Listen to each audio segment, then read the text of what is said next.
this session, we will discuss how to integrate a new microservice to an existing microservice-based application.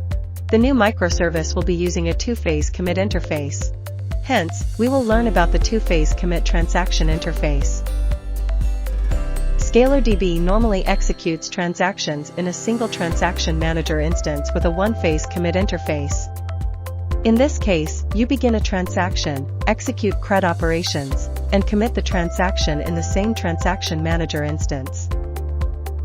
In ScalarDB, you can execute transactions with a two-phase commit interface that spans multiple transaction manager instances. The transaction manager instances can be in the same process or application, or can be in different processes or applications. If you have transaction manager instances in multiple microservices, you can execute a transaction that spans multiple microservices. In transactions with a two-phase commit interface, there are two roles, a coordinator and a participant. They execute a single transaction in collaboration. The coordinator process and the participant processes all have different transaction manager instances. The coordinator process first begins a transaction, and the participant processes join the transaction. After executing CRUD operations, the coordinator process and the participant processes commit the transaction by using the two-phase interface. The coordinator process and the participant processes all have different transaction manager instances. The coordinator process first begins a transaction, and the participant processes join the transaction. After executing CRUD operations, the coordinator process and the participant processes commit the transaction by using the two-phase interface. Let us see how to convert source code written for single-phase commit to two-phase commit transaction. This is the creation of a transaction manager. Here, you can see how to start the transaction manager in both the cases. These are the operations used in both the cases.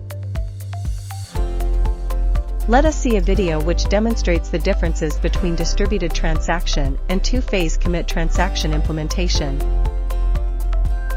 Here you can see two projects. One project is using distributed transaction and another is using two-phase commit transaction. We will discuss all the differences in the code. This is how we create a two-phase commit transaction manager being in the main class. Here, we construct a two-phase commit transaction manager.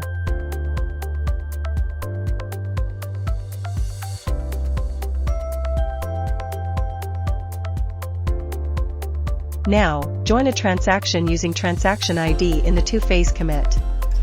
In the case of two-phase commit, we do not commit transactions immediately. Now, let us focus on the service that utilizes a two-phase commit protocol. You need to create APIs in the controller, such as prepare, validate, commit, and rollback as shown here. There are all the service methods to be added.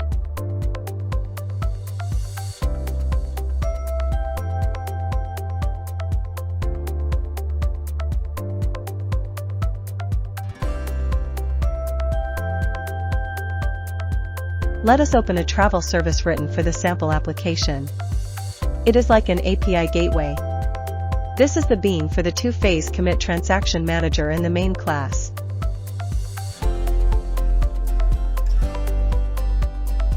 This is how a two-phase commit transaction manager is constructed in the service.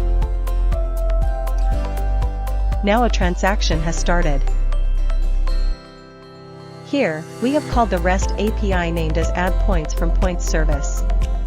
The transaction ID is passed to this API. Similarly, we need to call other APIs such as prepare, validate, and commit as shown. In case an exception occurs, rollback APIs are called.